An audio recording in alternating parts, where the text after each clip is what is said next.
السلام علیکم، میں ہوں علی سرور اور آپ میرا یوٹیوب چینل دیکھ رہے ہیں۔ سب سے پہلے تو یہی ریکویسٹ آپ سے کہ ہمارے اس چینل کو ضرور سبسکرائب کر لیں اگر اب تک آپ نے نہیں کیا، اور بیل آئیکن ضرور دبا دیجیے تاکہ جو بھی نئی ہماری ویڈیو آئے گی تو اس کا نوٹیفیکیشن آپ تک پہنچ جائے۔ آج کے پروگرام میں ہم بات کریں گے حریم شاہ سندل خٹک کے حوالے سے، اور ان کی ایک نئی ویڈیو آئی ہے وہ بھی آپ کے ساتھ ہم شیئر کریں گے، اور اس میں دو تین بہت اہم باتیں میں چاہتا ہوں کہ وہ ضرور بتا دی جائیں آپ کو کہ متنازع کیوں ہوئی یہ دونوں لڑکیاں، سندل خٹک اور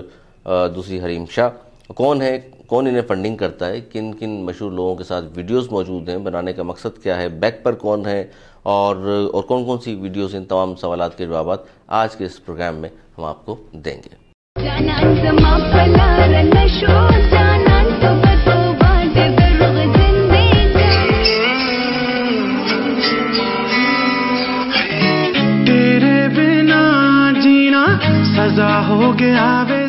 جی ناظرین، ہم کا سب سے پہلے آپ سے تعارف کرا دیں کہ جناب کون ہے، سندل خٹک صاحبہ کون ہے، حریم شاہ کون ہے، کہاں سے آئی ہیں یہ لڑکیاں، اور تعارف کیا ہے، ان کا بیک گراؤنڈ کیا ہے، تھوڑا سا وہ پہلے میں آپ کو ڈیٹیل بتا دوں۔ سندل خٹک ان کا اصل نام نہیں ہے، ان کا اصل نام ہے سندل شمیم۔ 5 ستمبر 1996 کی ان کی پیدائش ہے۔ والد کا نام حضرت علی، اور ان کا تعلق ہے KP کے ضلع کرک سے۔ اور دوسری ہیں جی حریم شاہ صاحبہ، اصل نام جو ہے ان کا فضا حسین ہے، جبکہ والد ان کے زرار حسین جو کہ محکمہ جنگلات میں پیون کی جاب کرتے ہیں۔ ان کی والدہ جو ہیں پرائمری اسکول ٹیچر ہیں، اور یہ 28 دسمبر 1991 ان کی تاریخ پیدائش ہے، اس لحاظ سے 28 سال کی اس وقت ہیں یہ، اور انہوں نے 12 فروری کو پاسپورٹ بنوایا۔ ضلع نوشیرہ کی تحصیل ہے اگی، وہاں سے ان کا تعلق ہے۔ اسلام آباد میں جو ان کا ایڈریس ہے E11-2 ان کے فلیٹ کا ایڈریس ہے۔ لاہور، اسلام آباد اور پشاور میں بھی ان کے گھر موجود ہیں۔ آج کے اس پروگرام میں ہم یہ بھی بتائیں گے بیک پر کون ہے، کس طرح اتنے بڑے بڑے لوگوں تک بآسانی پہنچ جاتی ہیں، اور نون لیگ کے ایک بہت اہم رہنما ہیں جن کی ویڈیو آج ہم دکھانے لگے ہیں۔ اس طرح تو 2-3 کرکٹرز بھی ان کے نام آتے ہیں، بالخصوص عبدالرزاق اور شاہین آفریدی کا، ان کی ویڈیو بھی اس پروگرام میں آپ کو نظر آئیں گی۔ ہم بتائیں گے کہ جناب کیا ان کا ان سے تعلق بنتا ہے، کن باتوں کی وجہ سے مشہور ہوئی۔ ظاہر ہے سیاستدانوں اور اینکرز کے ساتھ ان کی ٹک ٹاک ویڈیوز اور غیر اخلاقی ویڈیوز، اور خاص طور پر انہی باتوں کی وجہ سے ظاہر ہے بہت زیادہ متنازع بھی ہوئی ہیں۔ انہی باتوں کی وجہ سے ایک پروگرام میں مبشر لقمان صاحب نے کچھ کہا، جس کے جواب میں منسٹر ہیں فواد چودھری، انہوں نے ایک تقریب میں تھپڑ بھی دے مارا۔ ابھی کہاں سے آئی وہ تو میں بتا چکا ہوں، ان کے مقاصد کیا ہیں یہ جاننے کی کوشش بھی کر لیتے ہیں، ویڈیو میں آپ کو دکھائیں گے آگے چل کر۔ لیکن اصل بات یہ ہے کہ یہ معاملہ شروع ہوتا ہے آج سے 4-5 سال پہلے، جب ان کی رسائی ہوتی ہے مختلف PTI رہنماؤں کے ذریعے KP میں۔ اس کے بعد ان کے رسائل لاہور میں فیاض الحسن چوہان جو منسٹر ہیں پنجاب حکومت میں، PTI سے ان کا تعلق ہے، ان سے، اور پھر وہ کیونکہ PTI میں 3-4 گروپ بنے ہوئے ہیں، ایک دوسرے کو نیچا دکھانے کے لیے،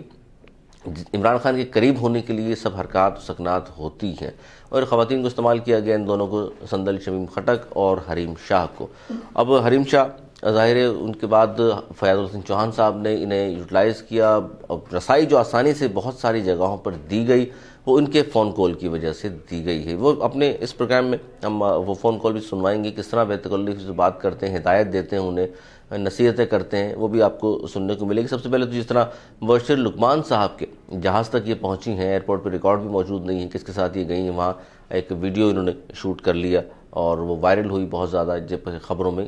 کی زینت بنی۔ اس سے پہلے یعنی کہ آج سے کوئی 2 ماہ پہلے ایک ویڈیو جو ہم آپ کو ابھی دکھاتے ہیں جس میں یہ فائرنگ کر رہی ہیں، پہلے وہ ویڈیو دیکھ لیجئے، میں پھر بات کرتا ہوں۔